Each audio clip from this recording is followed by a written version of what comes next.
자, 여러분 안녕하세요. 어니스트와 주식 빌드업의 머니버디입니다. 어니스트입니다. 여러분들 주식 잘하고 싶죠? 막 생각 없이 좋아 보이는 거를 사고 누가 추천해주는 주식을 사고 팔고 하다가 내가 좀 주식을 잘해야겠다라는 생각이 드는 순간 많은 분들이 일종의 공부를 합니다. 책도 보고 블로그 글도 보고 카페 들어가서 다른 사람들이 하는 얘기도 보고 종토방에서 이런저런 의견 보는 것도 다 공부라고 생각을 하실 거예요. 그러다가 점점 욕심이 나게 되는 게 어떤 거냐면 그러면 정말 주식을 잘하는 사람들은 어떤 식으로 할까? 예를 들면은 어니스트님이 주식 빌드업을 알려주시고 계신데 빌드업 매매를 할 때 어떤 판단 기준을 가지고 하는 걸까? 이 사람은 어떤 생각으로 주식을 고르고 매 순간순간 사고 팔 때 어떠한 판단 기준을 가지고 주식을 하고 있을까? 그게 궁금해서 그대로 하는 모습을 보고 따라하고 싶기도 하고 저희가 하고 있는 투자클럽에 가입을 해서도 어니스트님의 그 판단력이 궁금합니다. 어떤 식으로 주식을 하는지 궁금합니다. 이런 말씀을 하시면서 그 사람처럼 돼보려고 그대로 이제 노력을 하려고 하잖아요. 오늘 좀 그 힌트를 드리는 시간을 가져보도록 할게요. 주식을 잘하는 사람은 여러분들과 좀 다른 판단 기준을 가지고 있을 거고 다른 목표점을 가지고 주식을 해나가고 있을 텐데 그게 어떤 것들인지 좀 간단하게 정리해드리고 여러분들 앞으로 주식 공부하고 해나가는 데 있어서 좀 가이드가 되는 내용을 전달해 드리려고 합니다. 네, 오늘 이야기 잘 들어봐 주시기 바라겠습니다. 네. 일단 뭐 어때요? 뭐 많은 분들이 어니스트님처럼 주식하고 싶어요 라고 이렇게 얘기하면 말로 좀 나는 이렇게 합니다 라는 거를 좀 정리해서 설명해 주실 수가 있을까요? 네, 일단 제가 본 많은 개인 투자자분들하고 저랑 생각하는 방식에 가장 큰 차이점이 있습니다. 결정적인 차이 같은데 제가 봤을 때 많은 사람들이 어떤 상황에서 예를 들면 이런 상황에서 사야 될까? 아니면은 사면 안 될까? 아니면은 이거는 팔아야 되는 자리인가? 이런 류의 고민을 합니다. 뭘 해야 될까를 고민해요. 그리고 실제로 그런 질문을 저한테 정말 많이 합니다. 근데 저는 이 똑같은 상황에서 뭘 해야 될까가 아니라 뭘 하면 안 될까를 고민합니다. 왜? 하면 안 되는 걸 왜 고민하지? 저기서 뭘 하려고 고민하는 거 아닐까? 저도 이렇게 생각할 때가 있었고 근데 조금만 더 생각해보면은 여기서 내가 할 수 있는 게 뭘까를 고민하기 위해서는 당연히 이 똑같은 상황에서 나는 이만큼의 선택권이 있는데 여기서 내가 하면 안 되는 행동을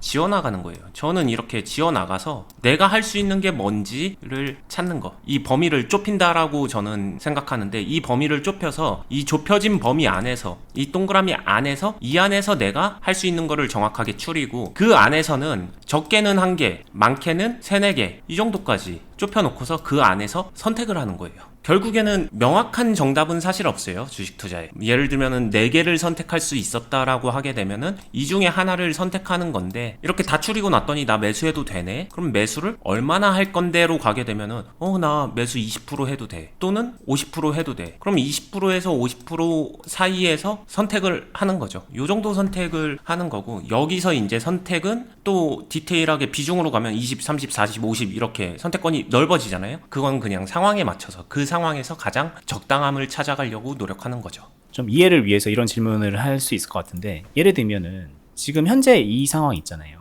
네. 극동유와 지금 중동 분쟁 관련해서 이것도 이제 그런 거네. 게다가 보니까는 정고점 상태에서 지금 뭔가 좀 5,000원을 뚫냐 마냐 이것도 있고 정고점을 돌파하냐 아니냐 이런 것도 있네. 그러면 이거 지금 사도 될까 안 될까? 이런 질문 정도는 이제 스스로 많이 하실 거란 말이에요. 그쵸. 이게 진짜 좋은 건가 아닌가 이거 질문하고는 조금 다른 맥락이잖아요. 사도 될까 안 될까 이런 질문을 한다면 사면 안 된다라고 한다면 이제 아까 말씀하셨던 것처럼 하면 안 되는 행동인 거고 네. 사도 된다라고 하면은 해도 되는 행동처럼 이제 보이니까 네. 그런 거를 좀 구분하신다는 건가? 이런 의구심이 좀 들 것 같아요. 그런 것도 포함된다. 왜냐면은 이 종목이 이거 그래서 사도 되는 거야 안 되는 거야, 이 종목 오른다는 거야 떨어진다는 거야, 아니면 이 종목 추가적인 상승 여력이 있다는 거야 없다는 거야, 이런 게 되게 궁금할 텐데 그 있고 없고 이전에 우선적으로 이 종목을 만나는 각각의 사람의 상황은 다 다르잖아요. 내 돈은 1,000만 원인데 신용 1,000만 원 써가지고 2,000만 원이 계좌에서 꽉 물려 있다. 근데 이런 종목 보였다. 이 종목 아무리 좋다 한들 이 사람은 이거 절대 사면 안 되는 거죠. 사면 안 되는 행동이 된다. 근데 어떤 사람은 좀 극단적으로 주식을 시작한 지 한 2달 됐고 현금이 한 절반이 넘게 현금으로 남아있다. 근데 이런 종목을 봤다. 실력 무관하게. 그러면은 사볼 수 있다. 이렇게 되는 거잖아요. 그러니까 종목은 같은데 결국에는 A라는 사람이냐 B라는 사람이냐에 따라서 A한테는 하면 안 되는 행동이고 B라면은 해볼 수 있는 행동이 되는 거고 이 행동 지침은 달라지잖아요. 이게 투자라는 거를 먼저 인정해 주는 게 좋지 않을까 생각을 합니다. 근데 종목은 똑같은데 A, B 사람 형편에 따라 다르게 판단이 된다는 이해가 될 수 있지만 네, 어떤 종목이냐에 따라서도 또 하면 되는 거 안 되는 거 이런 게 있을 테니까 그것도 있죠. 뭐 예를 들면 이런 종목은 해도 되는 건가요? 아닌가요? 이 질문부터 시작을 하는 게 보통 사람들의 생각인데 그러면 이거는 좀 틀린 생각일까요? 생각이 틀렸다기보다는 저는 생각이 허술하다에 가깝다로 생각하고요. 왜냐면은 예를 들면 지금 딱 이 극동유화의 요 시점이 정고점 부근의 매매라고 할 수 있겠죠. 5,000원 부근의 매매. 차트상으로는 생각보다 높은 자리에서의 매매다. 이거를 이 행동 자체를 해도 돼 안 돼로 구분할 수는 없을 것 같아요. 왜냐면은 저라면은 해볼 수도 있을 것 같아요. 버디님도 해볼 수 있을 것 같아요. 근데 주식 이제 공부 시작한 지 한 달 정도 되고 이 종목을 해보고 싶은데 어떻게 생각하냐라고 묻는다면 저는 아직은 시기상조 아닌가? 라고 말을 할 것 같아요. 그러니까 실력에 따라 이거를 컨트롤할 수 있는 능력치에 따라서 그것도 달라지지 않을까라고 생각을 합니다. 그러면 이제 이 종목의 그 절대적인 좋고 나쁨 해도 돼 안 돼 이건 아니고 내 실력에 따라서 이 종목은 좋을 수도 있고 나쁠 수도 있다. 네, 그런 영향이 분명히 있다. 이거는 고점이 아니라 반대로 저점에서도 마찬가지다. 만약에 이런 데서 누군가가 해볼까 말까 고민을 한다면 이 종목이 좋다 안 좋다 이거 결론적으로 이만큼 올라갔죠. 근데 올라간다랑 무관하게 여기서 해본다면은 만약에 뭔가 매매를 하면서 기다림을 잘 취할 수 있는 사람은 너무 좋은 종목이겠죠. 근데 나는 매수하고 나서 정말 일주일 기다리는 거 한 번도 못 해봤어. 기다릴 줄 몰라. 그럼 일주일을 도대체 왜 기다려야 돼? 이런 사람한테는 절대 하면 안 되는 종목 중에 하나가 될 수도 있겠죠. 이렇게 같은 종목인데 차이가 많이 난다는 거예요. 자, 이쯤에서 한번 정리하면 첫 번째로 가장 먼저 말씀하셨던 게 어떤 특정 상황에서 뭘 할까? 살까 팔까? 뭐 이런 고민들 많이 하시는데 그리고 이거는 왜 사야 되는지 왜 팔면 안 되는지 뭐 이런 것들을 분석을 많이 하잖아요. 그러면서 이유를 찾아서 뭔가를 이제 할 거를 계속 찾아 나가는데 일단 그게 아니다. 제일 먼저 하지 않아야 되는 거를 좀 먼저 추린다. 그리고 하지 않아야 될 거를 추리고 나면은 할 수 있는 것들이 뭐 많으면 3개, 어쩔 때는 하나 이런 식으로 이제 할 수 있는 게 몇 개 안 남아요.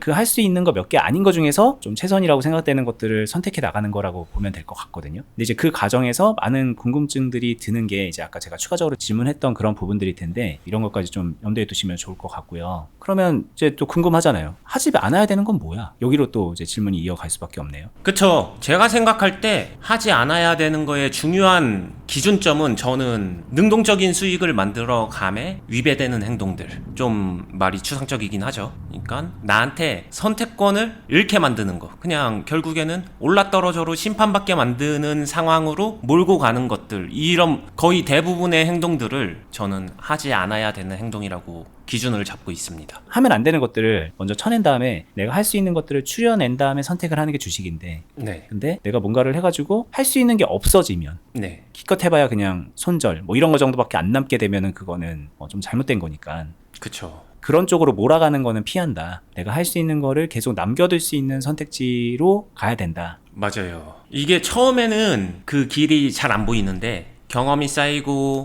이거를 생각하면서 매매를 하다 보면은 마치 바둑, 장기, 오목 이런 것들 많이 더 보면은 이렇게 수를 두면 그 다음 수에서 외통수에 걸린다 이거를 알게 되는 것처럼 투자에서도 내가 어떤 행동을 했었을 때 그게 쌓여서 결국에는 나를 외통수로 몰고 가는구나 이거를 알 수 있게 되거든요. 그러면 그런 것들이 하면 안 되는 행동들 이렇게 구분이 되고 쌓여갑니다. 그러니까 제 기준에서 어찌 보면은 제가 처음으로 돌아가서 주식 공부를 다시 시작한다라고 할 때 중요하게 쌓아갈 것, 중요하게 생각하고 모아갈 것은 하면 안 되는 행동들을 그 기록이나 그런 흐름, 프로세스를 잘 모아갈 것 같아요. 아, 이렇게 하면 안 되는구나. 그걸 차곡차곡 모아가는데 되게 집중을 많이 할 것 같아요. 근데 때로는요, 뭐 이런 거 있지 않나요? 예를 들면은 이런 시점에서 할 수 있는 게 많이 있을 거예요. 하면 안 되는 게 그렇게 많지는 않을 것 같아요. 그쵸. 근데 이런 거 있잖아요. 여기서 만약에 내가 몰빵을 때려버리면 그러면 나중에 할 수 있는 거는 별로 없어지잖아요. 그쵸. 남아있는 돈이 없어지니까. 근데 때로는 그렇게 내가 할 수 있는 패드를 그냥 과감하게 써버려가지고 베팅을 해야지 지금 보고 있는 이 차트처럼 이런 상황에서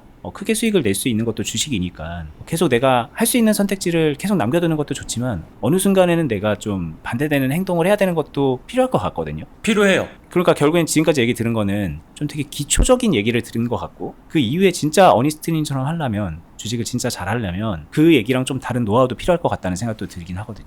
이거 조금 어려운 얘기인데 이 차이가 있어요. 자, 제가 아까 얘기했었던, 제가 점점 외통수로 몰리지 않으려면 이거를 처음에 내가 쓸 수 있는 패를 다 써버리게 되면은 결국에는 이거 오르면 좋은 거고, 그러면 그만큼 수익 더 많이 나는 건 맞아요. 근데 그만큼 리스크가 있는 거죠. 그 리스크라는 거는 떨어지게 되면 내가 할 수 있는 게 없어지죠. 여기서는 할 수 있는 게 있기야 있죠. 손절. 근데 저는 손절을 할 수 있는 행동이라고 생각하지 않고 내몰려서 내쳐진 행동이라고 일단 생각을 합니다. 그거는 이제 내가 해야만 하는 행동이니까. 네, 그래서 이거는 사실상 제 기준에서는 손절 상황을 만들지 않는다, 이게 너무 중요하기 때문에 이거를 저는 제가 원해서 선택한다라는 옵션으로 생각하진 않아요. 그러면은 이제 다시 본론으로 들어와서, 그러면 여기서 몰빵을 한다? 이거는 안 돼요. 근데 그러면은 매매를 하면서 몰빵 절대 하면 안 될까? 아니면 적극적으로 고비중을 가면 절대로 안 될까? 아니에요. 저는 또 그렇게 생각하진 않아요.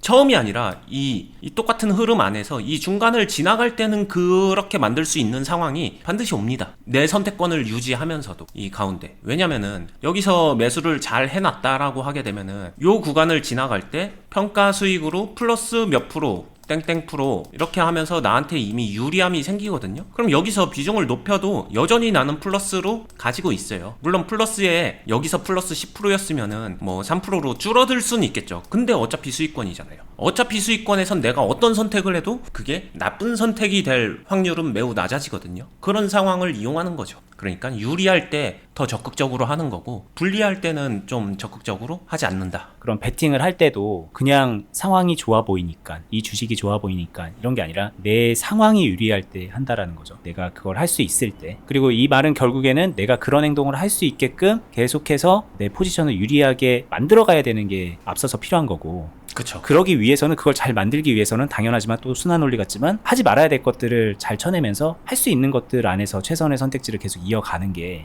필요한 거겠죠. 그쵸. 그걸 해야 유리한 상황이 만들어지고, 유리한 상황이 만들어져야 그래야 나는 공격권이 생기니까. 이 프로세스는 생략할 수가 없는데, 생각보다 많은 사람들이 앞에 제가 만드는 앞단에 잘 만들어가는 과정은 지루해 보이고, 아 그게 뭐야 하면서 평가절하 하죠. 그러고 나서 제가 여기서 어떤 되게 공격적인 모습을 딱 보여준다, 저 그거 따라하고 싶어요, 이렇게 좀 꽂히게 되는, 어쩔 수 없이 이 부분이 임팩트가 있으니까 이해는 하는데 그렇게 접근하면 좀 곤란하지 않나 생각을 합니다.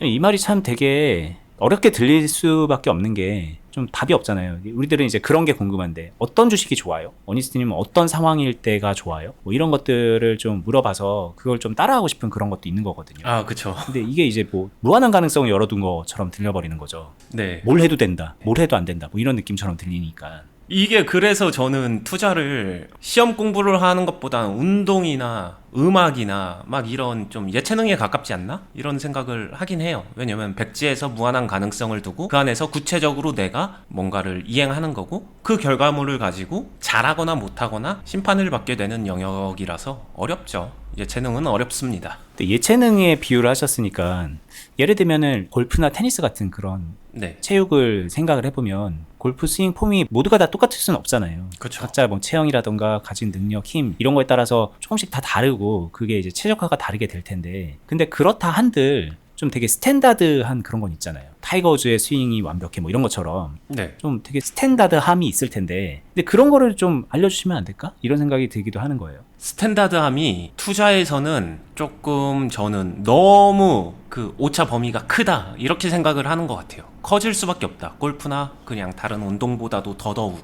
왜냐면은 약간 이런 생각을 해요. 그냥 한번 유도 이런 걸로 가볼까요? 거기서는 체급이나 이런 걸로 나눠줘요. 그래서 그 체급에 맞게끔 그 체급의 사람들이 잘 사용하는 기술들이나 이런 것들이 좀 스탠다드함이 정리가 되는 것 같은데, 투자는 그냥 무제한급이에요. 60kg의 사람이 투자 시장에 들어오든 100kg 넘는 사람이 들어오든 100kg 넘는 사람이 훨씬 유리할 거 아니에요? 당연히. 근데 둘이 붙어야 돼요. 그렇게 되면은 여기서 스탠다드함은 뭘까? 이런 영역에 가깝다라고 생각을 합니다.